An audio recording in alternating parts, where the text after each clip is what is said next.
root canal, an IRS on it, coffee spilled on our clothes. When the really terrible things happen, we start begging a God we don't believe in to bring back the little horrors. Take away this.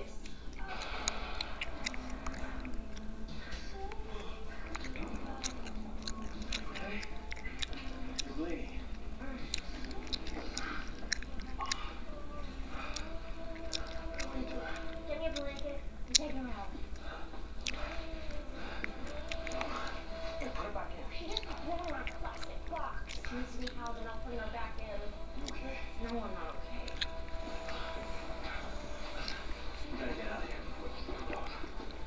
Well, how are we gonna do this? She's connected to a million things. You got the bag and the baby. I'll get the O2 tank.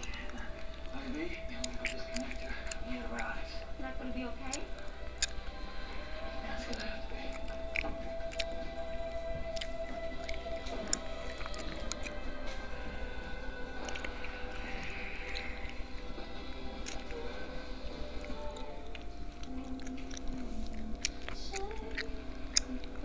It seems quaint there, doesn't it?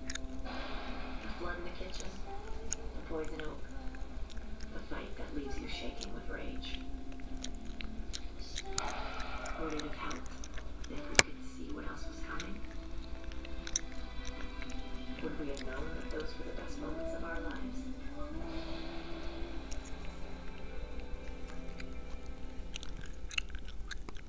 The Lion, the Witch, and the Wardrobe, tomorrow night at 8/7 Central.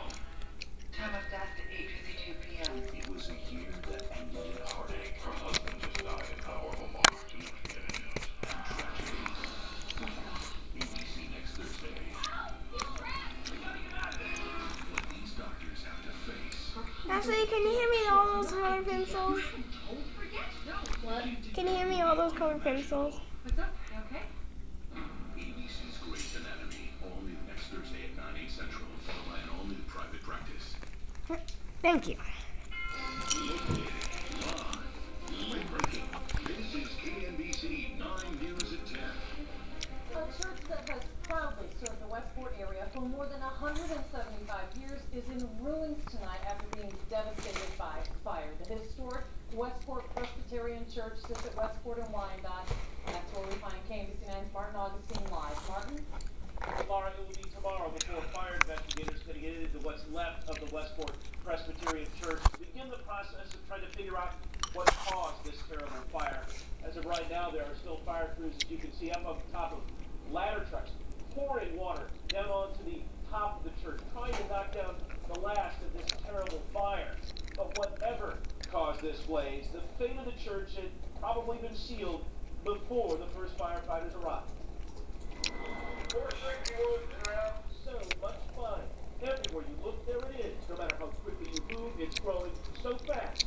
It is literally raining down from above. You can see a little bit of smoke billowing out of the very top of the church. Mark Roberts saw the first fire truck rolling in. In moments it seemed, he saw fire roaring through the roof. You knew, I mean, just instantly in your heart, you just knew that was the end of it. In the face of such an intense inferno, firefighters arriving could see through their truck windshields they had little chance of saving the church. Before long, it began collapsing. From above in the smoke and heat, they could only try to keep the fire from spreading somewhere else, such as this daycare. Children and caregivers were still inside, all escaping unharmed, as did the only person inside the church, a secretary who smelled the smoke and got out. I'm devastated. I've been crying. But for Joyce White, she's worried about the people served by her office in the church, Westport Cooperative Services, that runs Meals on Wheels, Medicare Assistance, and other programs for senior citizens. I've never seen this before. This has never happened to me before. Just shocked and overwhelmed. She undoubtedly is not alone, as this fire consumes what means so much to so many.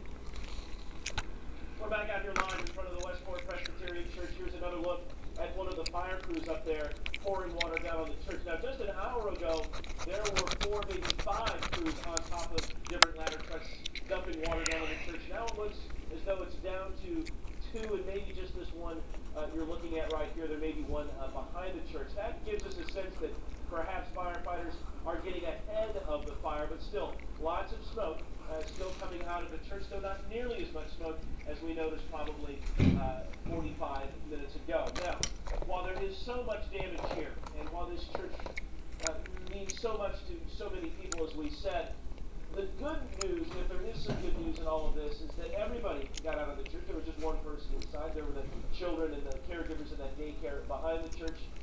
Nobody in all of this was hurt. Reporting live, Martin Augustine, KBC 9 News. Wow.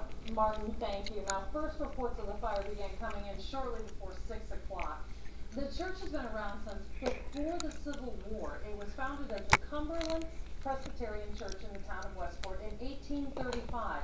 In recent years, it's been very active in the community. Many outreach programs have roots there, including Westport Cooperative Services and Meals on Wheels, among others. And speaking of Meals on Wheels, the office for the agency that coordinates that effort was destroyed in the church fire. But tonight, we just found out that there will not be an interruption in service for Meals on Wheels clients.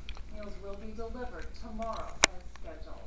Well, it felt more like an early fall day today instead of the 29th of December. Is that what it is? I'm so confused. Yeah, it is. It's actually April 5th. How's that? Yeah, April 5th. That's what it feels like. Oh, unbelievably warm for this time of year, and so we do have over my shoulder some actually showing up on radar, but you think and imagine this time of year they're going to be snow. Take a look at Storm View Operator, and first before we get to that, let me show you the winds, which are still blowing in from the warmer weather direction, cold fronts trying to move through. And it will cool us down a few degrees, but look at all the rain. Even a rain shower reported up at KCI.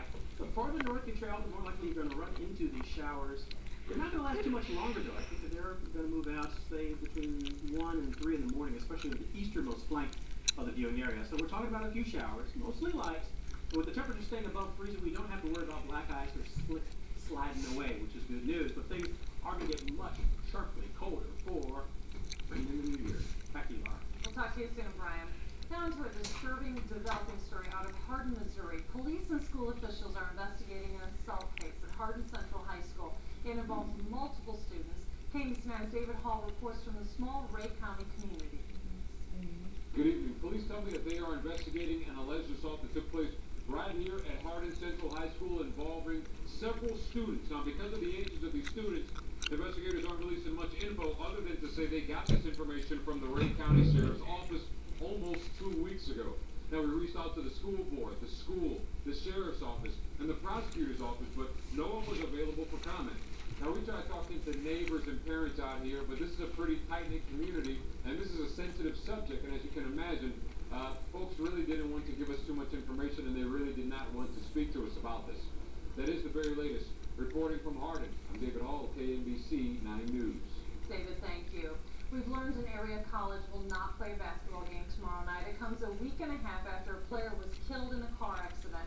Funeral services will be held Saturday in Florida for sophomore guard R.J. Demps. The 20-year-old was killed December 21st as he and another player were driving to KCI. Benedictine College says it decided it would be best not to play the game the night before the funeral. No word tonight how a 20-year-old man is doing after his car hit a parked semi this morning in Olathe. It happened at Old 56 Highway and Cedar Niles Road. The driver was extricated from the car and rushed to the hospital with critical injuries. An Olathe man still in custody tonight for the death of his wife's living care provider. 54-year-old Suzanne Goslin took care of 68-year-old Virginia Collier. Her husband, 59-year-old Stephen Collier, is the person in custody. No charges have been filed, but we did learn today that Goslin was arrested in September for assaulting Stephen Collier, but she was never charged. Goslin's former neighbors were surprised at the news of her death. Remurdered her dad. I think that's awful. Someone She has, she is gone now. See, I had no idea of that. Police have still not said how Goslin died or what led up to her death. Charges filed today against a 20-year-old Kansas City man in a Christmas Eve murder. Adrian Botello is accused of luring Joseph Jones to a convenience store near 24th and Denver with the plan to rob him. Police say Jones was shot and killed when he resisted. Botello is being held on a $150,000 bond. An 18-year-old is accused of shooting up a Kansas City home with an AK-47 earlier this morning. Eric Wilson faces a count of unlawful use of a weapon. Wilson was caught near the house in the 2600 block of Monroe. 9 bullet holes shell casings were found at the scene. Witnesses told police they saw Wilson heading towards the house armed with that assault rifle. A man and woman charged today with robbing a local business. 18-year-old Michonne Coleman and 20-year-old Orlando Cody both admitted to their roles in the Wednesday robbery at Poncho's Mexican Foods in downtown Kansas City. Cody confessed to robbing the business at gunpoint. Coleman admitted to being the getaway driver. Both face robbery and armed criminal action charges. Police need your help tracking down a man who robbed the Northland Bank this morning. This is surveillance. It's a picture from the robbery at the Bank of Weston on Northwest 112th Street. KCI. He did not show